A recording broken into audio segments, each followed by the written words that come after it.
Les ménages tout seuls ne peuvent pas faire ça. Il faut isoler tous les bâtiments. Il faut les aides publiques pour faire ça. Sinon, c'est pas possible. Ça tombe bien, le bâtiment va très très loin. Donc, on a là un fantastique débouché offert au bâtiment. Deuxième poste, il faut développer les énergies renouvelables. Ça suppose aussi des investissements publics colossaux. Il faut développer les transports collectifs. Ça suppose le fait-montage, notamment. Il faut relocaliser certaines productions.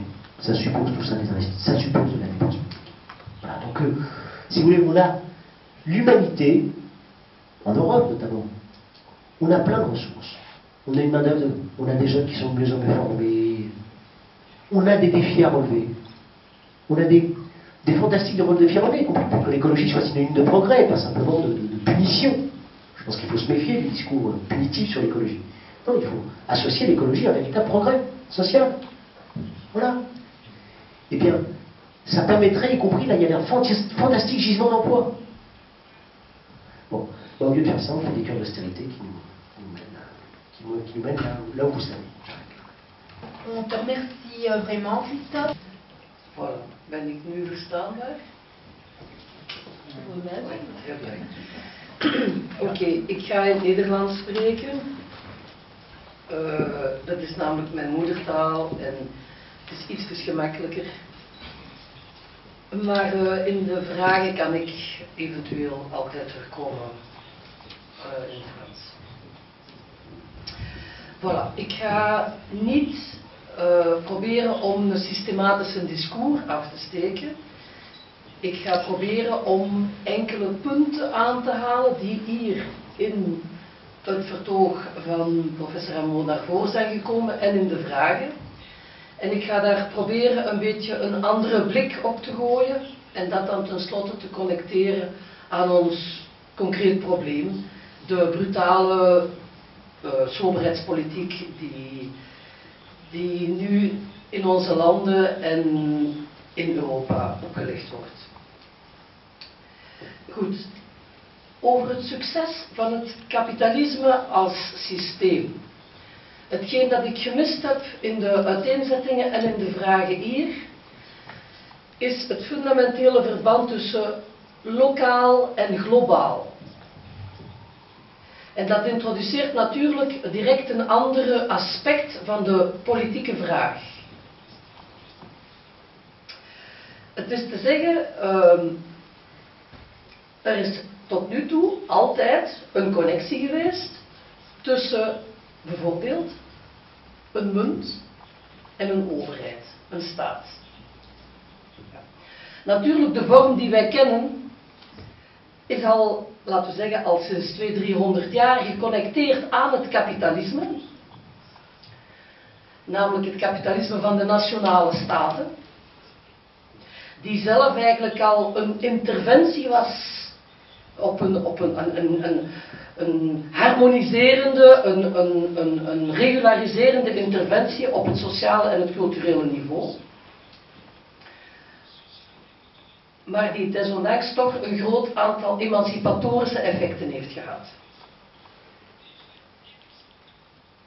In die zin is er gedurende een geruime tijd een bijna vanzelfsprekende link geweest tussen liberalisme en emancipatiestrijd. Het is eigenlijk pas met de grote industrialisering dat automatisch verband verbroken wordt. En dat de sociale ongelijkheden tussen het salariaat en ja, de bezittende klasse, laten we het zo zeggen, dat die weer enorm gaan toenemen en leiden tot de revolutie in Rusland natuurlijk, maar ook de oorlogen die het begin van de 20e eeuw gekenmerkt hebben. Ik denk dat dat mechanisme nooit gestopt is. En we zien dat speciaal in Europa, dat ook de bron is van de nationale staat.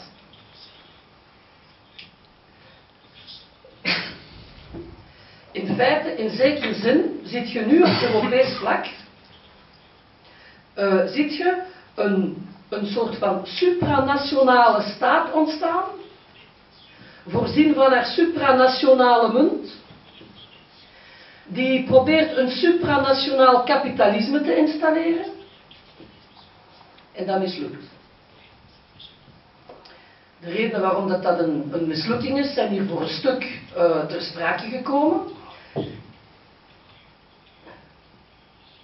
Ik denk wel dat er daarbij een klein beetje vergeten is aan te halen dat hoe zou ik zeggen, het abstract maken, het letterlijk verschuiven naar een hoger niveau, het onbereikbaar maken van politieke macht, blijkbaar ook de economische functionering van de maatschappij serieus ondergraaft. En dat heeft blijkbaar ook te maken met culturele en historische gegevenheden.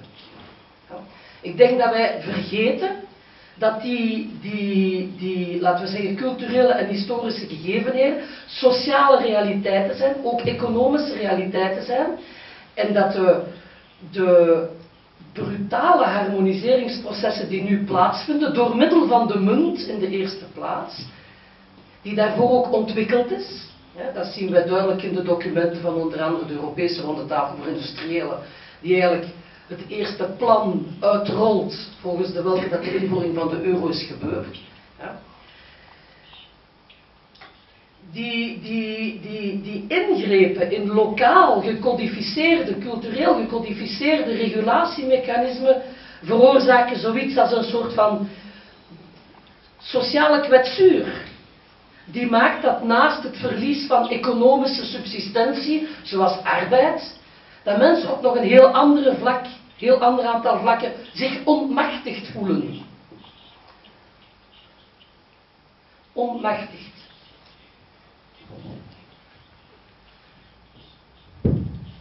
Ja, hun mogelijkheid om te handelen om machtig te zijn, om soeverein te zijn als persoon, lokaal en op een meer globaal niveau. En ik denk dat het uit dat gevoel van hoe zal ik zeggen, dat fundamenteel gevoel van onvermogen, dat een van de grote bronnen is waar dat de hele extreemrechtse politieke golf op dit moment uitput. En het is een gevaar en een fout van de linkerzijde dat zij dat aspect op dit moment uit de discussie vergeet. Terwijl ik denk dat het daar niet alleen een plaats in heeft, maar ook noodzakelijk is en dat het een wapen zou kunnen zijn tegen die extreemrechtse golf.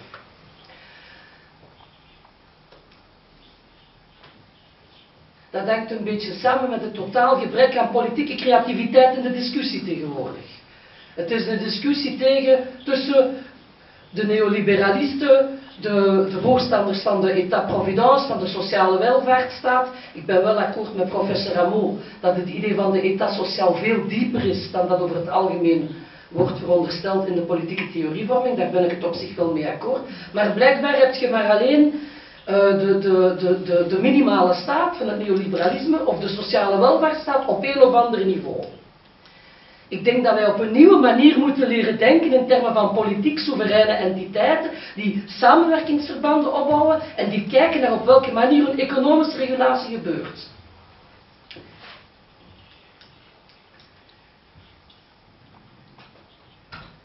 Je moet niet vergeten op dit moment hetgeen dat de rol van staat in Europa op dit moment de facto op zich neemt, dat is de munt. L'euro, c'est un état. De euro, dat is inderdaad de staat. Zij is de facto het regulatiemechanisme, de Europese Centrale Bank, die buiten elk politiek discours staat, terwijl ze wel een politiek discours heeft en een politiek voert, ja, bepaalt de sociaal-economische verhoudingen in heel Europa. Terwijl dat er daar natuurlijk geen enkel normaal staatsverband tegenover staat, geen neoliberaal en geen état-providence. Niks. En het is zeer twijfelachtig of dat mogelijk en of wenselijk is. Dus die vraag ligt voor ons op tafel. Wat moeten wij daarmee doen?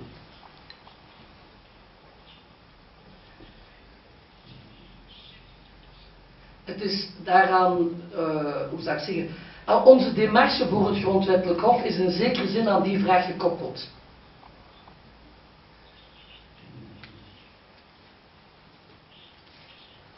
Want wij hebben eigenlijk de politieke codificatie die in de Belgische grondwet aanwezig is en die in haar huidige vorm een heel duidelijke positieve invulling aan sociale rechten geeft.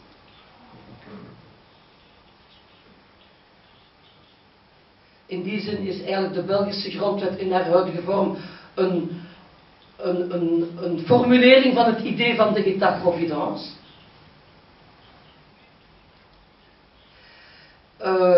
Wij gebruiken dat juridisch instrument dat in het debat op dit moment volledig blijft liggen.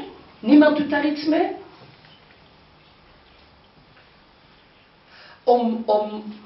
Om met dat lokale politiek-juridische wapen, het globale politiek-juridische wapen, dat het traité de stabilité, gouvernance et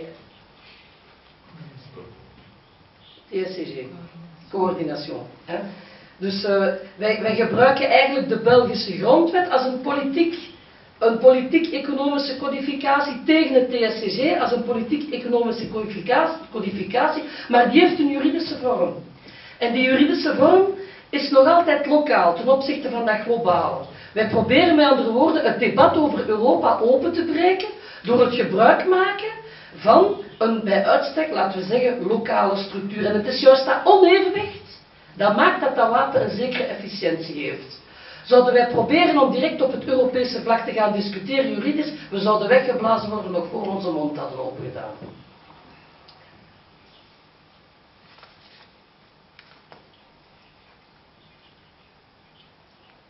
De tijd is heel beperkt en het is waarschijnlijk heel moeilijk om een beetje nuance te leggen in hetgeen dat ik wil zeggen, maar ik ga afsluiten met iets over die hiërarchie.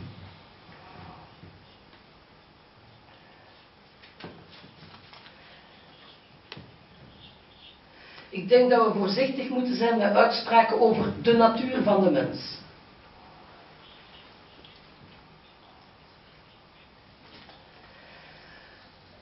Uiteindelijk heeft de mens gedurende miljoenen jaren in niet-hiërarchische samenlevingen geleefd. Hetgeen wij nu maatschappij noemen, is nog maar een paar duizend jaar oud. Hangt eigenlijk samen met het opkomen van een bepaald sociologisch, ecologisch, politiek en economisch model, namelijk de landbouwmaatschappij.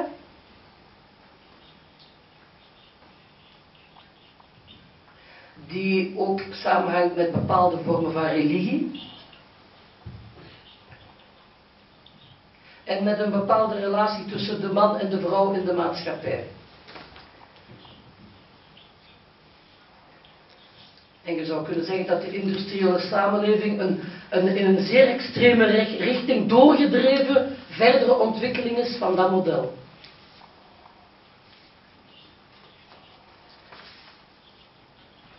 Maar in tegenstelling tot wat wij altijd denken,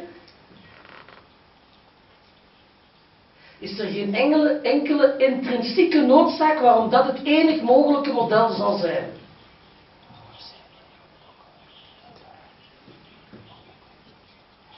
En ik denk dat als wij willen vanuit de linkerzijde opnieuw het sociale, het democratische en het ecologische denken,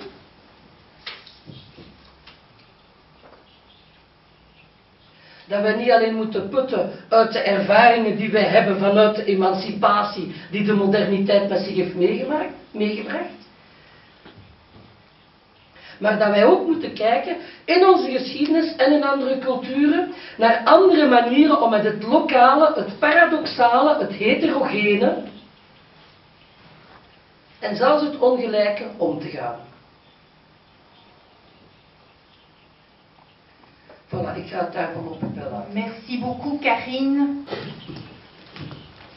Rien de ce qui est appréhendé partiellement n'est vrai. Seul le vrai est tout. L'économie, ça n'existe pas. Le social, ça n'existe pas.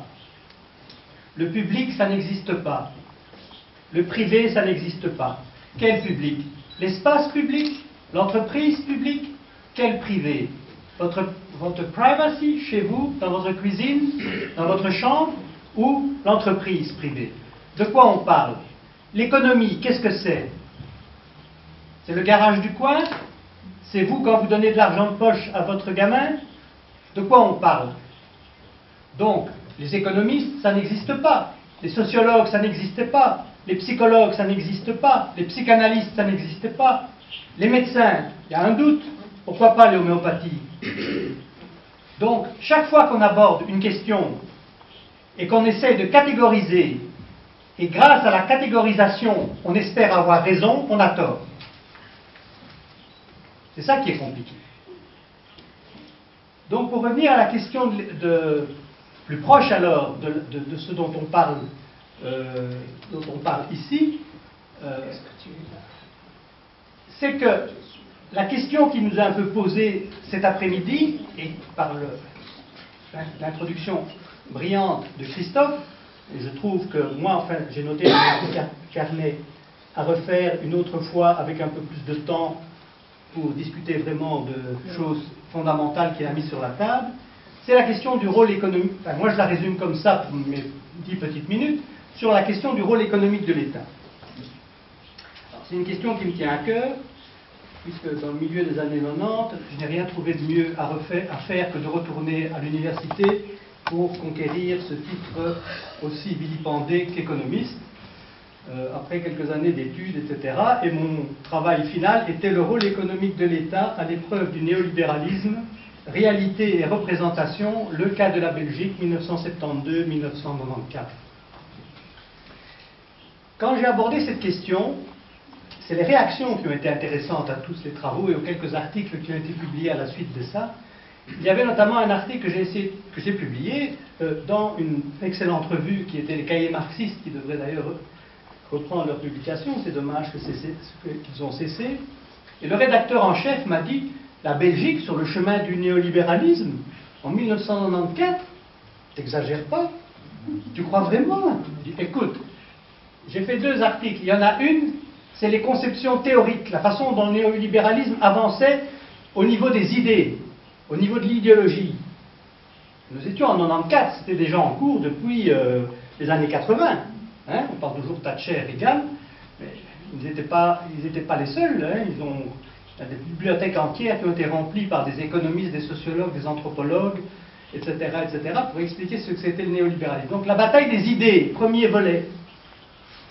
Et le deuxième article était un article pour voir ce qui se passait en Belgique. On préparait la privatisation, j'allais vous dire de Belgacom, c'était juste Belgacom. D'ailleurs, je faisais encore des fautes dans les articles, j'écrivais encore RTT, moi, Régie des télégraphes et téléphones. Hein? On préparait la privatisation. Et donc on m'a dit: ça n'ira jamais aussi loin que ça. Pourtant, les plans étaient déjà là. Les mécanismes de privatisation étaient déjà là. Et sur le plan de la bataille des idées, ça c'était extrêmement important. Et déjà à l'époque, beaucoup d'amis qui ont réagi à cette publication m'ont dit: tu exagères, c'est vrai que pour le moment il y a un certain retrait de l'État dans le domaine économique, etc. Mais si vous regardez, si on replonge dans l'époque par rapport à aujourd'hui, c'est beaucoup plus fort, plus rapide, je vais y revenir. Et ils m'ont dit: l'État va revenir, parce que ça ne va pas marcher. Moi je dis: l'État ne va pas revenir. Parce que justement, ce n'est pas une question de balançoire. Ce n'est pas un jour trop d'État, le lendemain moins d'État. Ce qui se passe en permanence, et ça il faut bien comprendre, c'est que les fonctions économiques de l'État changent en fonction des nécessités économiques du système. Il n'y a pas une bataille entre les États-nations et les États supranationaux. Il n'y a pas une bataille entre les politiques nationales et puis l'OCDE tout d'un coup qui dit: mais vous y allez trop fort, vous y allez un peu moins fort. On est dans un jeu de marionnettes. L'OCDE, c'est des experts nationaux qui se réunissent pour dire A aux experts nationaux qui sont restés à Paris ou à Bruxelles qui disent B. Et entre les deux, ils essayent de se mettre d'accord.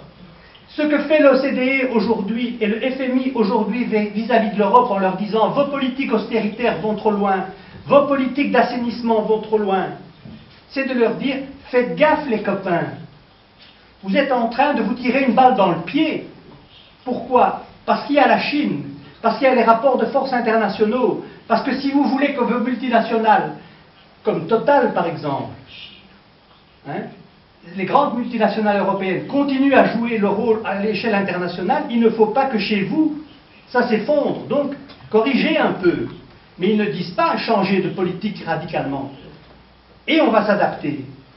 Comme les États-Unis de Reagan, et il a bien raison de le dire, comme les États-Unis de Reagan se sont adaptés. Comme les États-Unis s'adaptent toujours, ils ont beau être dans la tête ultralibérale, dans les faits ils ne le sont pas, ils ont une autre politique, ils appliquent une politique économique conforme aux intérêts économiques américains. S'ils ne veulent pas lâcher le dollar, c'est pour cette raison-là. Et donc, la politique économique n'est pas une espèce de balancier, on va moins d'État, plus d'État, c'est essayer de trouver à chaque étape du développement économique la forme de l'État et la politique de l'État qui est la plus appropriée. Je vais essayer de prendre un exemple concret qui nous concerne un peu et qui a affaire avec la riposte sociale. Vous savez tous qu'actuellement, notre brave gouvernement, qui n'est pas la continuation du gouvernement précédent. Là, je vais faire un petit point, même si je dois prendre 2-3 minutes. C'est vrai que le gouvernement Di Rupo a fait des saloperies. Et c'est vrai que les 17 000 jeunes qui vont être exclus du chômage au 1er janvier, c'est M. Di Rupo qui a signé le bazar. Il n'y a pas de doute. La différence, c'est que les gouvernements comme ceux de Di Rupo, un peu même comme ceux de Hollande en France, etc., d'une certaine façon aussi les gouvernements comme ceux de Tony Blair, affrontaient la crise, l'adaptation de leur économie et de leur État au néolibéralisme et aux intérêts du capital à reculons. Quand on affronte un problème en reculant, on peut tomber dans le trou qu'on ne voit pas qui est derrière soi. Le gouvernement actuel n'affronte pas ces questions-là à reculons. Il nous affronte en nous regardant dans les yeux et en nous disant exactement à quelle sauce il va nous manger. Première page de la Libre d'aujourd'hui, Monsieur Jambon, quand le PS dit que nous faisons une politique de droite, il a raison. Voilà, vous êtes prévenus mes amis. Ça ne sert à rien de leur dire vous faites une politique de droite. Ils vont vous répondre, tout à fait les amis, nous faisons une politique de droite, nous voulons mettre les syndicats de côté, nous voulons changer la législation sur le travail, nous allons changer le système de sécurité sociale. N'oubliez pas que ce gouvernement a dans ses cartons l'idée de faire passer la cotisation patronale de sécurité sociale de 33 à 25%. Est-ce que vous imaginez l'impact sur la sécurité sociale? C'est carrément lui mettre un bâton de dynamite dans la bouche, hein. C'est lui faire exploser complètement. Donc, ce gouvernement de droite est quand même embarrassé. Il y a des manifestations, 120 000 personnes, la plus grande manifestation depuis 30 ans. Les syndicats, ils sont compliqués les syndicats, ils se réveillent. Le grand syndicat chrétien flamand, qui a déjà perdu sa banque, son mouvement ouvrier qui n'est plus financé, qui se dit à quelle sauce je vais être mangé. Pendant 40 ans, grâce à mon parti relais, le CVP, le CDNV, je pouvais quand même arrondir les angles. Maintenant, il ne va plus pouvoir arrondir les angles. Donc, qu'est-ce qui se passe? C'est l'idée, il faut le fameux fiscal shift. Comme Piketty est une vedette et que tout le monde sait qu'il y a de l'injustice, comme tout le monde sait que les riches piquent carrément dans la caisse via la fiscalité, c'est connu. Maintenant, on dit, il faudra quand même faire un petit effort pour la fiscalité, sur la fiscalité des revenus du capital, et grâce à ça, on va pouvoir diminuer la pression sur la fiscalité sur le travail. C'est ça le fiscal shift. Alors examinons ça très très bien. En fait, ce fiscal shift, c'est un jeu de dupes, parce qu'on veut nous faire croire qu'on va diminuer les charges, comme on dit, sur le travail, la fiscalité sur le travail, et qu'on va la remplacer par des financements qui viennent des revenus du capital.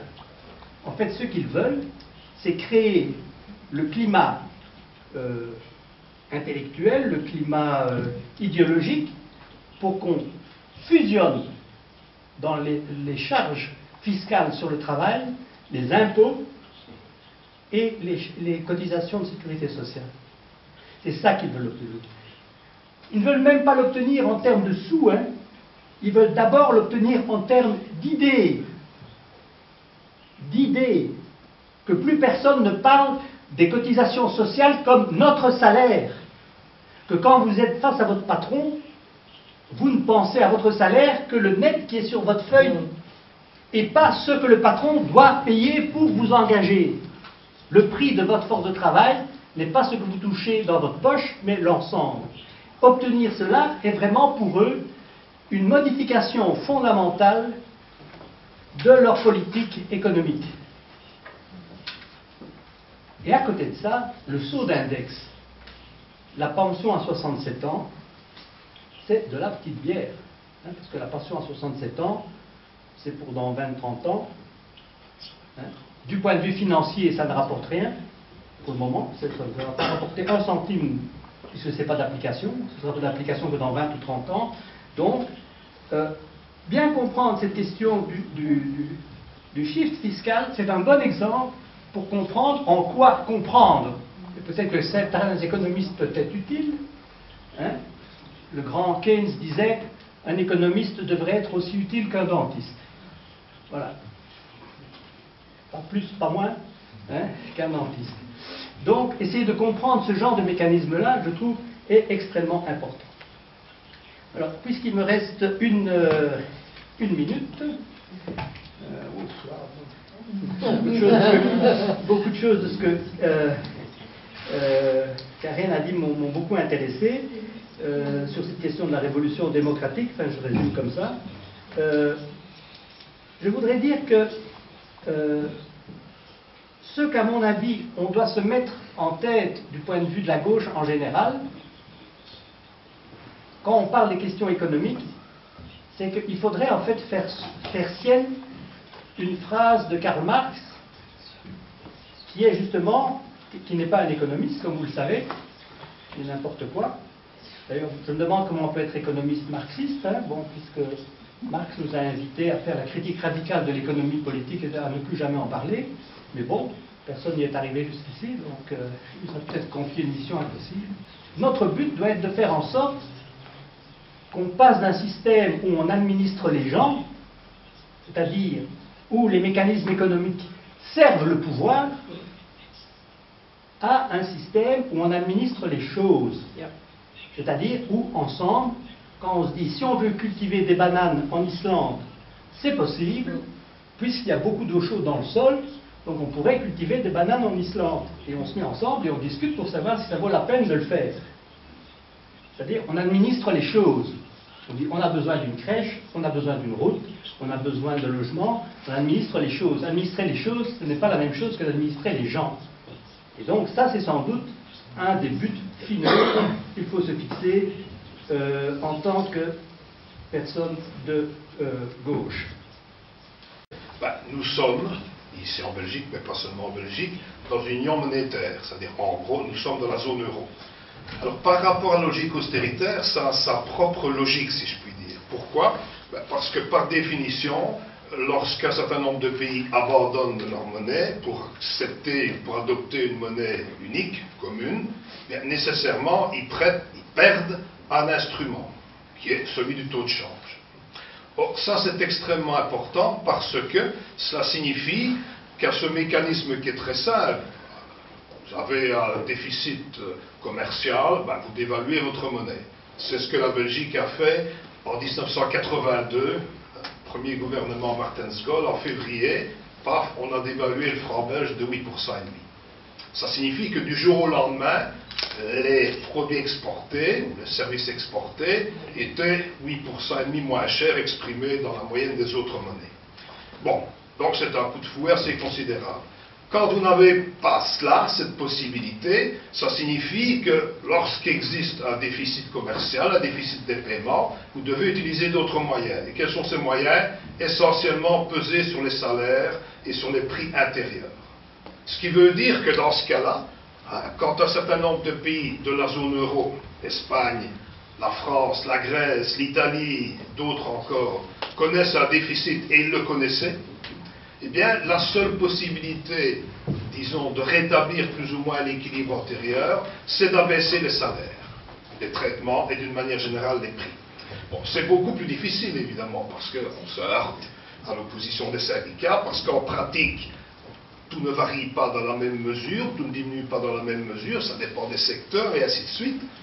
Et donc, c'est un processus très très long, mais qui fait porter au salaire je dirais en quelque sorte, la responsabilité, donc les salaires deviennent la variable d'ajustement. Et c'est ça l'élément supplémentaire, pas le supplément d'âme, mais au contraire l'élément au fond des politiques d'austérité ici en Europe, c'est cette caractéristique, c'est-à-dire qu'il n'y a pas la possibilité d'agir sur le taux de change. Et donc la logique austéritaire se double d'une logique qui est celle de réduction des prix en interne dans les pays qui souffrent d'un déficit.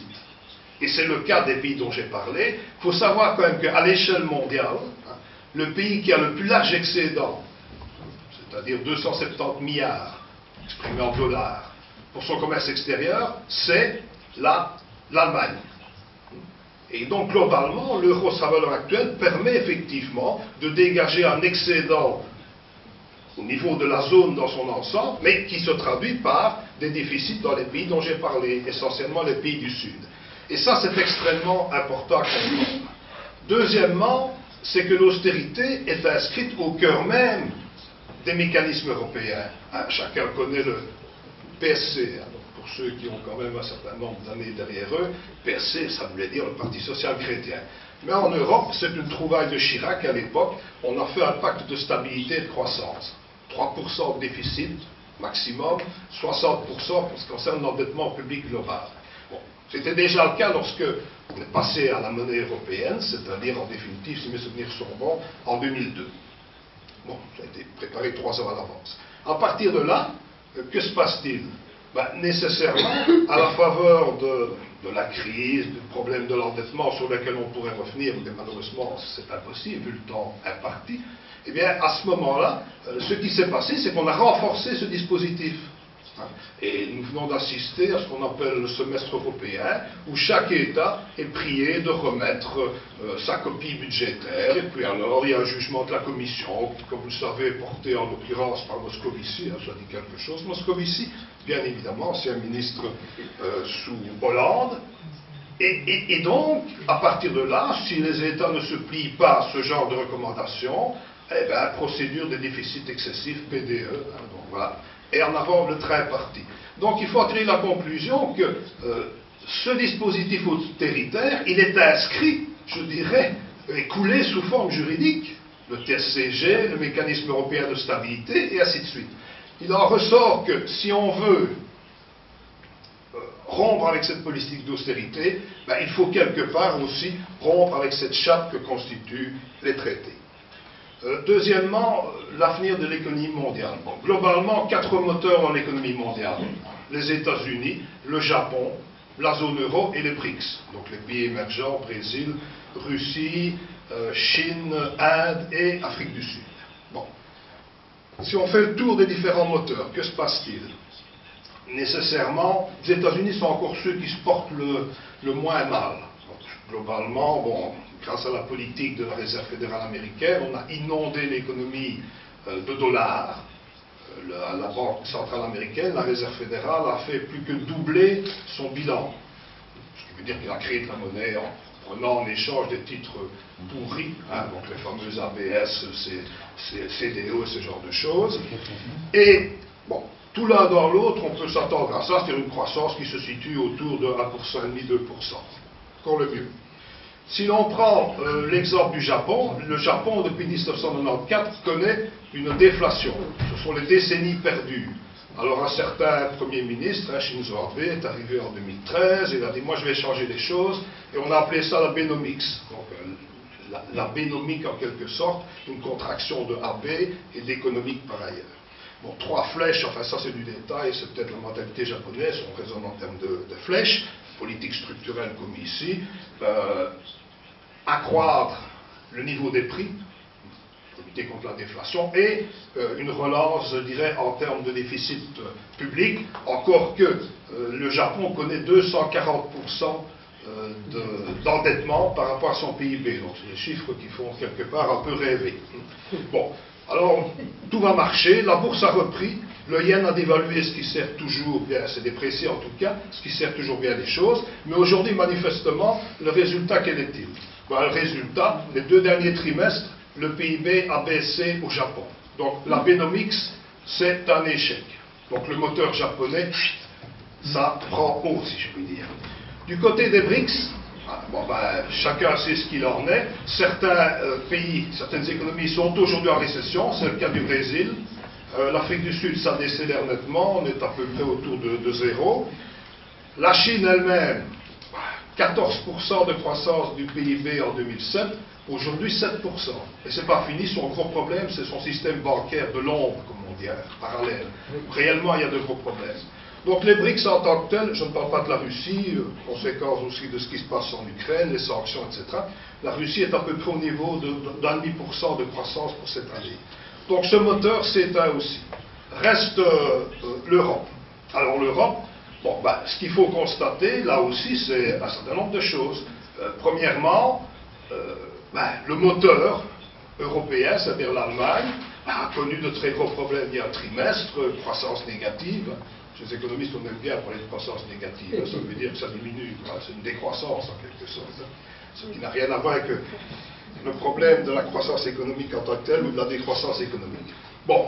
Et surtout, on a une inflation qui est de l'ordre d'1,5%, alors que le mandat de la Banque Centrale Européenne, c'est 2%. Donc on est, je dirais, en passe ou au seuil de connaître une évolution à la japonaise, c'est-à-dire une période de déflation prolongée, de baisse des prix, c'est lent, graduel, etc., mais on peut parfaitement y arriver, et d'autre part, une quasi-stagnation économique. Dans ce contexte-là, on a beau prendre les choses par tous les bouts, je crois que la conclusion à en tirer, c'est qu'on est entré dans une période de basse-eau, et donc par conséquent, il n'y a pas beaucoup d'espoir d'un changement radical à ce point de vue-là. Troisième point, l'alternative. Je suis aussi beaucoup de l'avis de Christophe Rameau, à savoir que pour le moment, ce qu'il faut à tout prix, c'est sortir de cette politique d'austérité.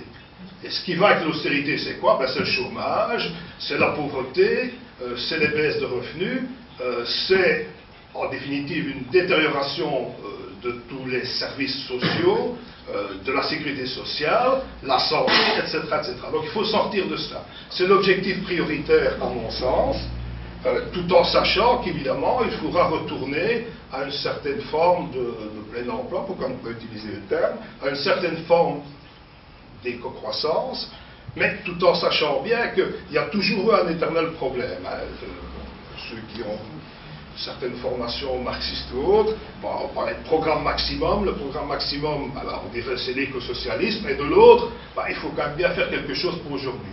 Et aujourd'hui, ça signifie précisément rompre avec l'austérité et mettre en place une autre politique. Je n'ai pas le temps évidemment de développer les axes essentiels de cette autre politique, mais nécessairement, puisque nous sommes dans la zone euro, ce sera une rupture, en tout cas une désobéissance par rapport à ce qui existe au niveau européen. Et de ce point de vue, les deux maillons qui me paraissent les plus faibles, c'est d'un côté l'Espagne et de l'autre la Grèce. Alors maintenant, ici en Belgique, parce que malheureusement, il faut aller très très vite. Alors ici, j'ai combien de temps Encore 1 minute. 1 minute. On revient là-dessus dans le débat suivant, dans le panel suivant. Ici en Belgique, donc le problème, il est qu'on se trouve dans une situation effectivement nouvelle. Ce qu'a dit Gabriel sur le fait que ce gouvernement soit un gouvernement marqué très très à droite, c'est clair. Nous ne sommes pas revenus au début des années 80 avec le gouvernement Martens-Goll. Les gouvernements Martens-Goll, c'était des alliances entre la famille libérale et la famille chrétienne. Le syndicat chrétien était quand même d'une manière ou d'une autre bien introduit. Tout le monde se souvient encore de Pouperan, le groupe de Pouperan, là, où on voyait à l'époque Martens, Jeff Othuis, de Trémery, Fons Verplaats, qui se réunissaient dans un petit village, là-bas, du côté, je pense, des Ardennes ou du Condro. Ils allaient le dimanche matin avec leurs épouses à la messe, et pour le reste, ils mettaient évidemment en place la politique d'austérité qui a été appliquée à ce moment-là, mais aujourd'hui c'est excessivement différent. Le principal parti, c'est l'NVA. Ensuite, c'est un gouvernement qui est très très déséquilibré. On a parlé de la sécurité sociale, mais la première encoche de la sécurité sociale, c'est quand même le gouvernement précédent, la tripartite, avec le fait que pour ce qui concernait les allocations familiales, les soins de santé, ça a été d'une manière ou d'une autre régionalisé et communautarisé. Alors c'est vrai que le problème il est là, et le problème c'est que ici c'est spécialement difficile, et que nombre de questions se posent, parce que ce qu'on a dit sur le fait, par exemple, que la CV Donc la CSC flamande et les Argentines, c'est vrai. Arco, bah, c'est une catastrophe. Hein. Ce sont des titres, comme on dit, les fameuses ABS et compagnie, qui figuraient évidemment dans le bilan de Dexia, que Dexia a refilé notamment à la banque du mouvement ouvrier chrétien, qui était la COB BAC, si mes souvenirs sont bons. Et donc, problème de pécule. Alors, ça, c'est le débat suivant, c'est-à-dire comment mettre en place cette alternative.